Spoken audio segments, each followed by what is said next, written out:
Psalms chapter 2 and verse 1. Why do the heathen rage and the people imagine a vain thing? Kahalala, Yahweh, Bahasham, Yahushai, Bahasham, Kakodash. Double honors to the elders and the apostles of Great Millstone. Salutations to you, brothers who's pushing the streets in the four corners, the highways and byways. Again, all praises to Yahweh, Bahasham, Yahushai, Bahasham, Kakodash.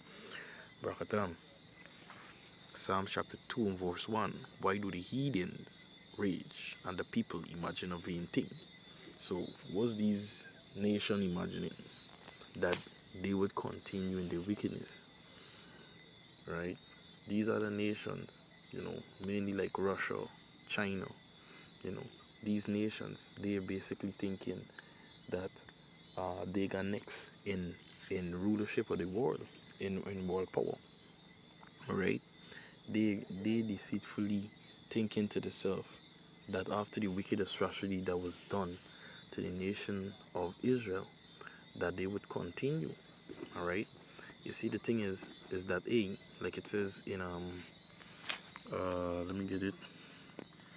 It says in 1 John chapter 3 verse 2, I believe. Right. I'll read from 1. It says, "Behold, what manner of love the Father had bestowed upon us, that we should be called the sons of power. Therefore the world knoweth us not, because it knew him not." Right? And the world knew it not, Yahweh Bashem Yahushai. Alright? Especially this world, this rulership. But all the other heathens, they had not known. Alright? Because if they had known, they would not treat the so-called blacks, Armenians, and Latinos, unjustly. Invading of the land, stealing a man and oppressing them and the heritage. You understand? And even lying about the name of the power, the image of the Yahweh Bashem Yahushai, Yahweh and his son, the names, alright?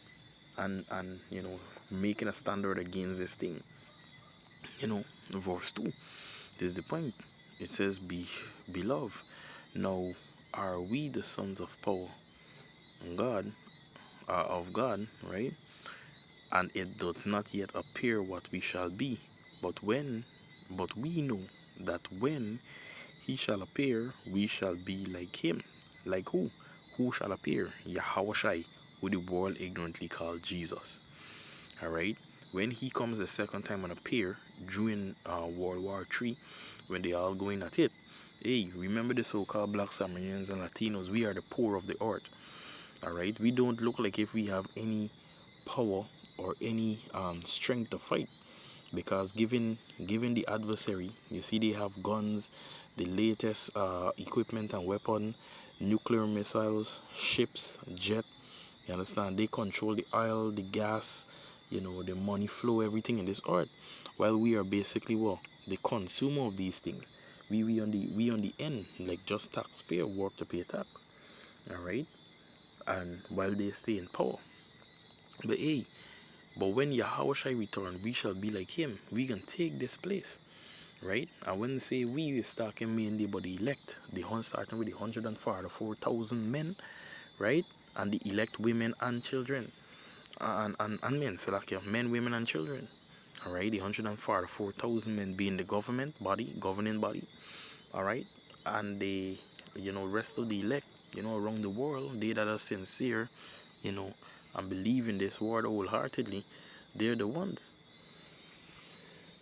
It says, but we know that when we shall appear, we shall be like him, for we shall see him as he is. Exactly.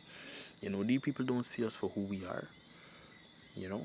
These people don't see us for who we are. That's why the Chinese, the Americans, the Russians, all these people feel that they were power, they can continue, or they got next even when Babylon is taken down.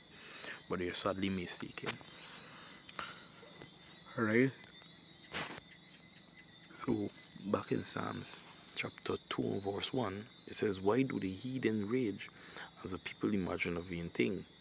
It says, the kings of the earth set themselves, and the rulers take counsel together against Yahweh power and against his anointed, saying, let us break their hands asunder and cast away their cords from us. Alright? So hey, they gonna fail. Because what is? You know, um says punish the wicked world.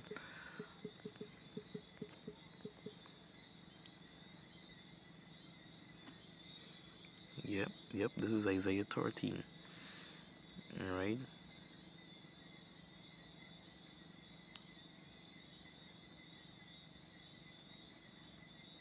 I read from verse 9, Isaiah 13 and 9. It says, behold, the day of the Lord cometh, cruel both with wrath and fierce anger, to lay the land desolate, and he shall destroy the sinner thereof out of it. Alright, so the land that this is talking about, mainly and chiefly America, Babylon the Great. Alright, this is the land that is predestined to be destroyed by nuclear missiles. Alright, with all the elements gonna melt, the earthquakes, the earth is gonna shift out of place. You understand? It's gonna be taken down, right, and left for memorial.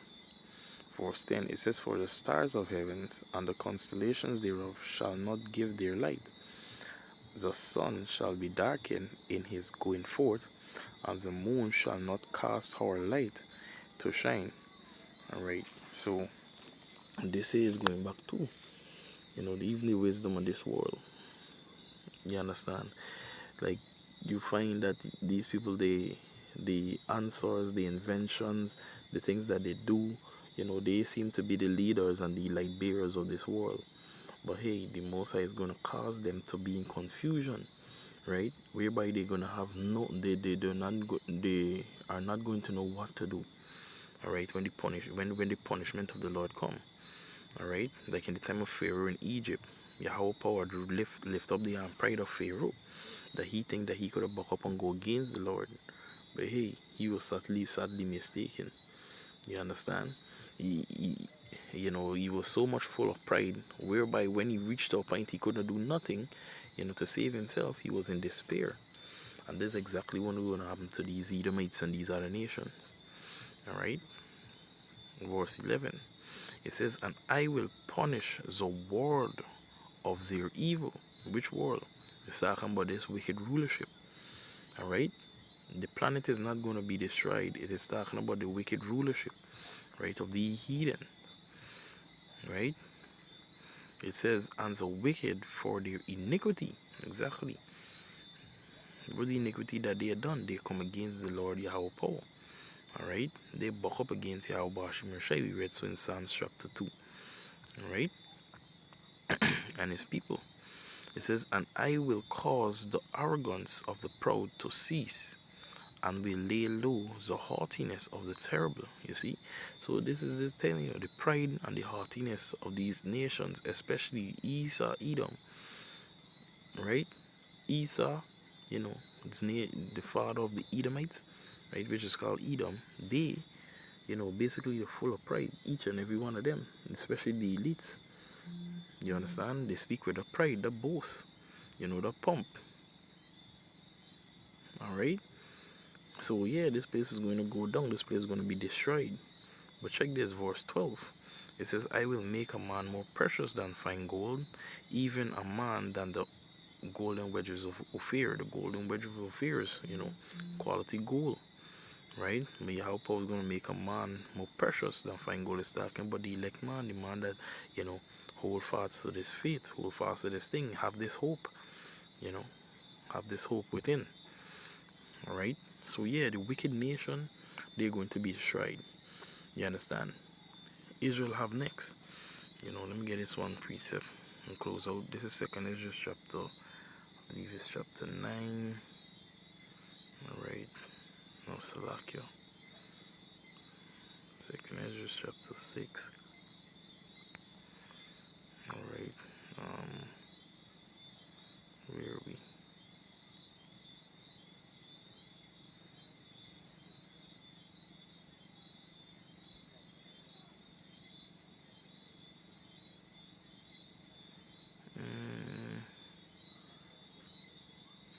Salakia.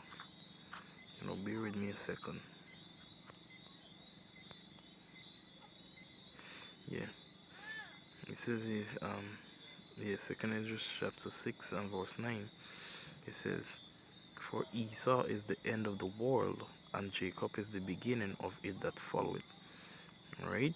It says, "The hand of a man is betwixt the heel and the hand."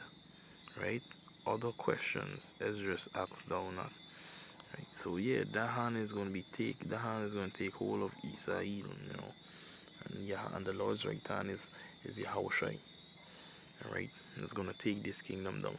So hey, though it may not seem, it may hard to believe, but it's not hard for the elect and they that true to this faith, they will see. They see it, you know.